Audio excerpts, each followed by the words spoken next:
सभी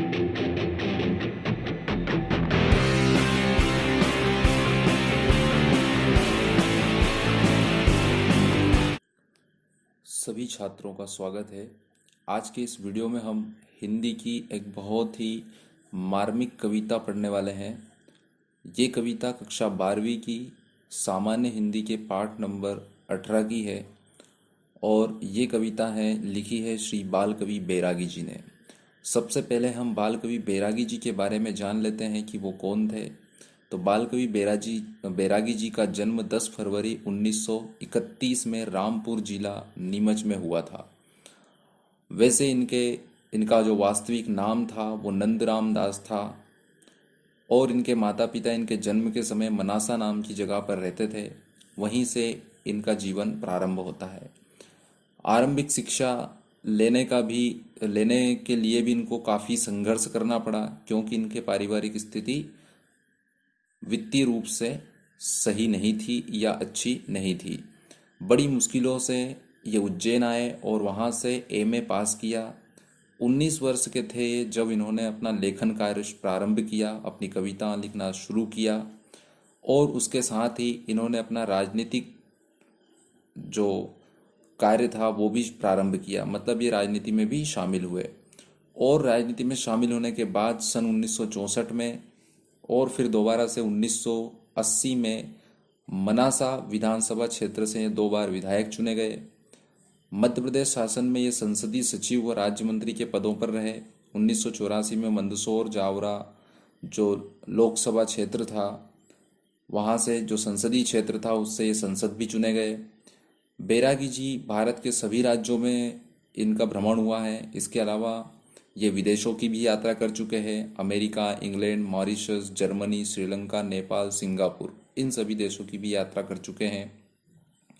बैरागी जी क्योंकि ये मध्य प्रदेश के रहने वाले नीमच क्षेत्र के, इसलिए ये मालवी कवि थे। मतलब मालवी जो हमारी बोली है उस मालवी बोली के कवि थे। इनकी सबसे प्रसिद्ध मालवी संग्रह जो है वो चटक महाराज चंपा और जाओ मैदान में, ये नाम की जो इनकी कृति है, रचना है, ये बहुत प्रसिद्ध है।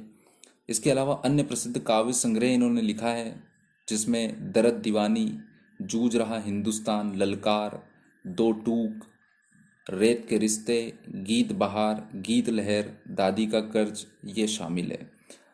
कई सारे कवि सम्मेलनों में जाने के कारण, अच्छी लेखन शैली और अच्छी गायन शैली के कारण इनको प्रसिद्धि हासिल हुई और भारत में बनने वाली लगभग 25 फिल्मों में बैरागी जी के लिखे हुए गीत जो है वो शामिल किए गए हैं, गाए गए हैं। यहाँ पर 2 कविताएं उन्होंने इस पाठ के माध्यम से, यहाँ पर 2 कविताएं हमारे पास है। पहली है विश्व की शुभकामना माँ, और इसको हम देखते हैं तो ये एक गीत के रूप में ही है, मतलब इसको गाया भी जा सकता है। और दूसरी जो है वो माँ बस यह वरदान चाहिए, ये 2 कविताएं यहाँ पर है। तो पहली कविता को हम समझते हैं, बड़ा गहरा अर्थ है। जो प्रश्न उत्तर है इसके वो भी आपको समझ में आ जाएंगे किस तरह से लिखना है, और इसको ध्यान से आप सुनिए ताकि एक एक शब्द का मर्म आप समझ में आ सके आपको, और माँ की जो विराट छवि कवि किस तरह से प्रस्तुत करता है वो आपको समझ में आ जाए। तो पहले मैं आपको थोड़ा सा एक गीत के माध्यम से ये बताना चाहता हूँ कि किस तरह से इस कविता को गाया जाता है। मैं धरा का धैर्य हूँ, ज्योति हूँ मैं ही गगन की, अग्नि की मैं ही लपट हूँ, तीव्र गति हूँ मैं पवन की, नीर का गंभीर स्वर हूँ, वत्सला हूँ वंदना हूँ, मैं जननी हूँ जन्मदात्री, विश्व की शुभ कामना हूँ। इसका मतलब अर्थ समझ लेते हैं। देखिए, एक प्रश्न भी है कि किन पंच तत्वों का माँ के लिए उपयोग किया है कवि ने। तो पहली लाइन में धरा यानी कि धरती, दूसरी लाइन में गगन यानी कि आकाश, तीसरी लाइन में अग्नि यानी कि आग, और अगली लाइन में पवन यानी कि वायु, और उसके बाद वाली पंक्ति में नीर यानी कि जल। तो हमारा जो मानव शरीर है वो जिस तरह से हम मानते हैं कि ये पंच तत्वों से मिला है, उस पंच तत्वों में धरती, आकाश, जल, वायु और अग्नि ये सम्मिलित है। तो क्या कह रही है माँ खुद कह रही है, मतलब कवि ने यहाँ पर प्रथम पुरुष के रूप में ये पोयम जो कविता है वो लिखी है कि माँ खुद कह रही है कि जो धरती है उतना धैर्य मेरे अंदर है। यानी कि धरती में जितना धैर्य होता है, पृथ्वी को जितना धैर्य होता है, माँ का हृदय भी उतना ही धैर्यशील होता है। कितना धैर्यशील, इसकी विशालता को हम जितना, कोई मापन पद्धति नहीं है जिसके माध्यम से हम इसको माप सके कि कितना धैर्य धरती के दिल में होता है, धरती के हृदय में होता है। जरा सोच के देखिए, जिस धरती पर हम ठहरे हुए हैं, जिस धरती पर हम टिके हुए हैं, उस धरती को हम लात मारते हैं, उस धरती पर हम अपना मलमूत्र त्याग करते हैं, उस धरती पर हम हल चलाते हैं, उस धरती की के सीने को हम चीर के और फसलें उगाते हैं, फिर भी धरती हमसे कुछ नहीं कहती। तो माँ का सीना भी इतना ही विशाल है, उसका हृदय भी इतना ही विशाल है। दूसरा, गगन की ज्योति हूँ, मीन्स गगन जिस तरह से, गगन में सूर्य होता है और सूर्य जिस तरह से पूरे धरती को, पूरे आसमान को दीप्तमान करता है, प्रकाशित करता है, माँ भी अपने प्रेम से अपने संतान को प्रकाशित करती है। माँ कहती है कि यही नहीं, मैं अग्नि की लपट भी हूँ। यानी कि अग्नि, आग जो है वो जला देती है, आग जो है वो मानव शरीर को राख कर देती है। या हम यूं कहें कि आग के सामने आने वाली हर वस्तु जलकर खाक हो जाती है। तो माँ का क्रोध जब आता है तो माँ वैसी ही होती है कि अपनी संतान को अगर मुसीबतों में देखे या देखे कि कोई आपत्ति आ रही है तो वो उसका उसी तरह से सामना करती है और अपनी संतान की रक्षा भी करती है। पवन इतनी तेज होती है कि उसके आगे आने वाली हर वस्तु को वो उड़ा देती है। जब तूफान आता है, बवंडर खड़ा होता है, तो आपकी ऊंची ऊंची इमारतें अगर उसकी चपेट में आ गई तो वो गिर जाती है। बड़े बड़े वाहन, बड़े बड़े जहाज समुद्र में चलने वाले डूब जाते हैं। तो उस तरह की आंधी या उस तरह की पवन की जो तीव्रता है माँ के अंदर होती है। नीर जितना, यानी कि जल जितना गंभीर होता है, जल उतनी ही गंभीरता, जल के बराबर, जल के समान ही गंभीरता जो है माँ के स्वभाव में होती है। वो कहती है, मैं वंदना हूँ, मैं वत्सला हूँ और जननी जन्मदात्री हूँ, यानी कि जन्म देने वाली मैं ही हूँ, और मैं विश्व की शुभकामना हूँ। विश्व की शुभकामना है, मतलब विश्व जब चलेगा, विश्व आगे बढ़ेगा, तो आगे बढ़ाने के लिए जो है कौन चाहिए? लोग चाहिए, और इंसान चाहिए, मानव चाहिए, मानव समाज चाहिए। और ये मानव समाज, ये इंसान को जन्म देने वाली सिर्फ माँ होती है। तो इस सांसारिक उन्नति के लिए माँ आवश्यक है, इसलिए माँ को कवि ने विश्व की शुभकामना कहा है। अगले पदों में कहता है कवि, लोरियां गाकर सुलाया अब जगाती हूँ तुम्हें, भैरवी गाओ उठो रास्ता दिखाती हूँ तुम्हें। तो कवि कहता है कि माँ के अंदर सिर्फ वात्सल्यता ही नहीं होती है, ममता ही नहीं होती है, वो अपने लाल को किस तरह से गोदी में लोरी सुनाकर सुला देती है और प्यार से सर पर हाथ रख कर सारे दर्द, सारे कष्ट को मिटा देती है, कम कर देती है। परंतु वो सुलाने के साथ साथ वो जगाती भी है। कर्तव्य पथ पर चलने के लिए माँ जगाती भी है, अपने पुत्र को, अपनी पुत्री को वो जगाती भी है और कहती है कि उठो और अपने कर्म के रास्ते पर आगे बढ़ो, मैं तुम्हें रास्ता दिखाती हूँ। यानी कि माँ रास्ता भी दिखाती है। जब हम भटक जाते हैं, परेशानियों में फंस जाते हैं, उलझ जाते हैं, दैनिक जीवन के या सांसारिक द्वंद्व में पड़ जाते हैं, तो उन द्वंद्वों को समाप्त करने के लिए जब हम कोई रास्ता नजर नहीं आता है तो माँ ही हमें रास्ता दिखाती है। आगे कवि लिखता है, मत मुझे टालो संभालो, होश से कुछ काम लो, जब कभी आए मुसीबत सिर्फ माँ का नाम लो। माँ का हृदय इतना विशाल होता है कि वो क्या कहती है कि मुझे टालो मत, मेरी बातों को टालो मत, अपने होश को संभालो और अपने होश से काम लो। और जीवन में जब भी मुसीबत आती है, जब भी परेशानी आती है, या जब आपको लगता है कि अब आप बहुत कठिन समस्याओं से जूझ रहे हो या बहुत ही कड़ी समस्या में उलझ गए हो, तो आप निश्चिंत होकर माँ के पास आओ, माँ तुम्हें रास्ता जरूर दिखाएगी। तो विश्व की शुभकामना कवि ने माँ को कहा है। और यहाँ पर किस राग की, किस गीत की बात कर रही है, तो पर कर्तव्य पथ पर आगे बढ़ते चलने के लिए कवि कहता है, और हर तरह की मुसीबत में माँ को याद कर लेना चाहिए। और जिन पांच तत्वों के जो गुण हैं, जिन पांच मानव शरीर जिस तरह से इन पांच तत्वों से बना है, तो निश्चित तौर पर ही पांचों तत्व के गुण हमारे अंदर निहित है। तो उसी तरह से माँ जो होती है, माँ के अंदर भी ये सारे तत्व निहित है, और उसी तरह से उसका स्वभाव भी होता है। दूसरी जो संकलित कविता है वो है माँ बस यह वरदान चाहिए। इसके माध्यम से एक पुत्र या संतान जो है अपनी माँ से क्या वरदान, क्या आशीर्वाद मांगती है, क्या वो बनना चाहता है, क्या वो करना चाहता है, इसके बारे में उसने कहा है। बहुत ही अच्छी है। जब भी आपको लगे कि हमें किस तरह से आगे बढ़ना चाहिए, किस तरह का बनना चाहिए, तो इनकी ये संकलित कविता जो है माँ बस यही वरदान चाहिए, इसको सुनना, इसको पढ़ना, निश्चित तौर पर ही आपको नई गति जीवन में मिलेगी, नई उमंग जीवन में मिलेगी, और नई दिशा भी आपको जीवन में मिलेगी, नई ऊंचाइयां आप छू पाओगे। और जब भी आपको लगता है कि आप निराश हो, हताश हो, तो बिल्कुल इस कविता को एक बार यहाँ से सुन लेना, आपको निश्चित तौर पर ही आपके अंदर उमंग, उत्साह और ऊर्जा भर जाएगी। शुरू करता हूं मैं। माँ बस यह वरदान चाहिए, जीवन पथ जो कंटकमय हो, विपदाओं का घोर वलय हो, किंतु कामना एक यही बस, प्रतिपल पग गतिमान चाहिए। क्या कहता है कवि? कवि कहते हैं कि माँ मुझे ऐसा वरदान दे, या ऐसा मुझे वर दे कि जीवन का जो पथ है, जीवन के जो रास्ते हैं, वो कितने कंटक में यानी कि कांटों से भरे क्यों ना हो, और विपदाओं से या मुश्किलों से का घोर वलय, वलय मीन्स घेरा, चाहे चारों ओर से मुझे मुश्किलों ने घेर रखा हो, या चाहे रास्तों पर कांटे बिछे हुए हो, परंतु दिल में, हृदय में बस एक ही कामना है मेरे, कि चाहे कितनी भी अड़चने आए, मुश्किलें आए, कांटे आए, सब कुछ आए, पर मेरे पैर कभी रुकना नहीं चाहिए। हमेशा ही प्रगति की राह पर वो आगे बढ़ते रहना चाहिए। उन कष्टों को, उन बाधाओं को मैं सह सकूं और अपने कर्तव्य पथ पर आगे बढ़ सकूं, प्रगति कर सकूं, ऐसा मुझे वरदान माँ तू दे।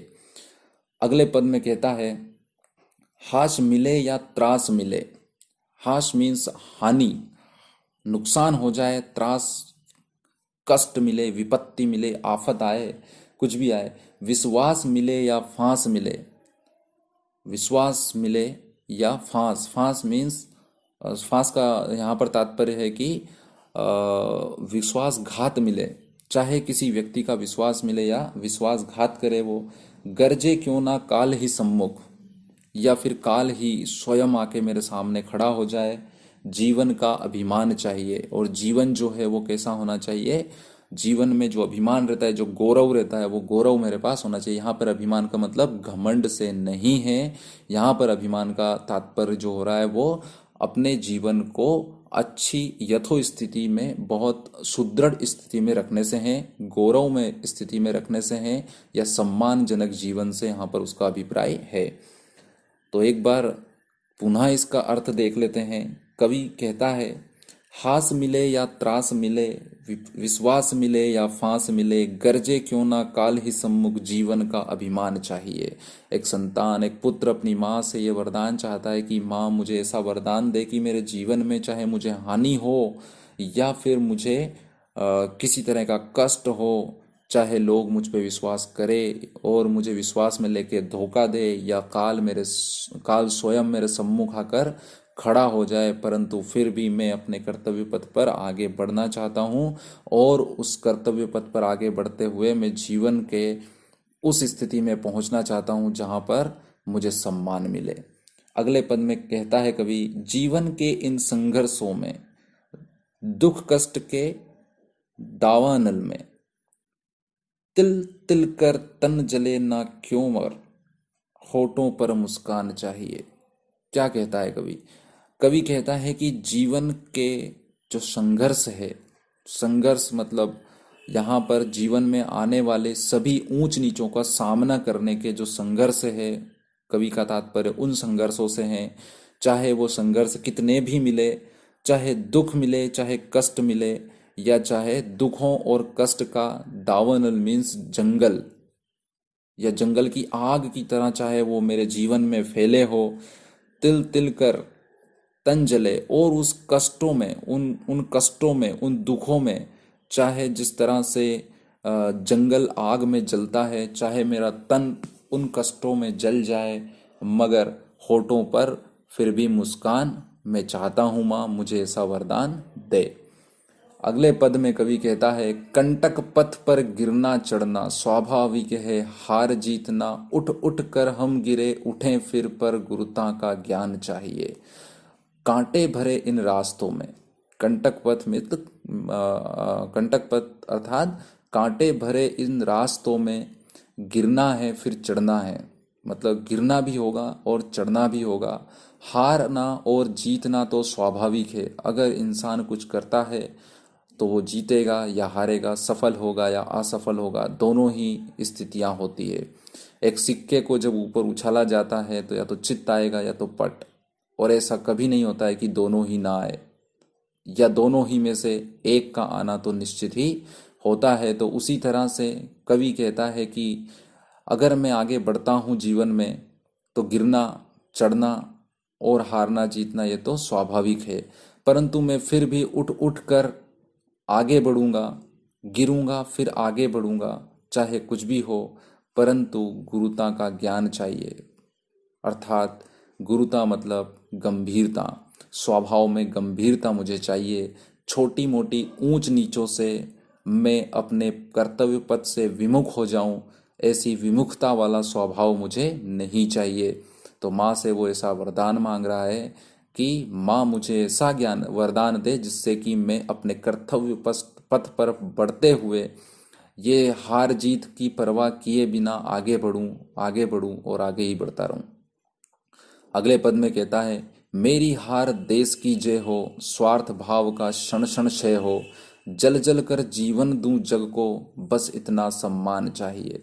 अगले पद में वरदान के रूप में सम्मान मांग रहा है कि माँ मुझे ऐसा वरदान दे कि चाहे मैं हार जाऊं परंतु मेरे देश की जय हो, मतलब चाहे मैं मेरा हानि हो जाए, चाहे मेरी क्षति हो जाए, परंतु देश की को कोई क्षति नहीं होना चाहिए, क्योंकि यहाँ पर इस पद में कवि ने देश धर्म को सर्वोपरि मानते हुए ये पद लिखा है।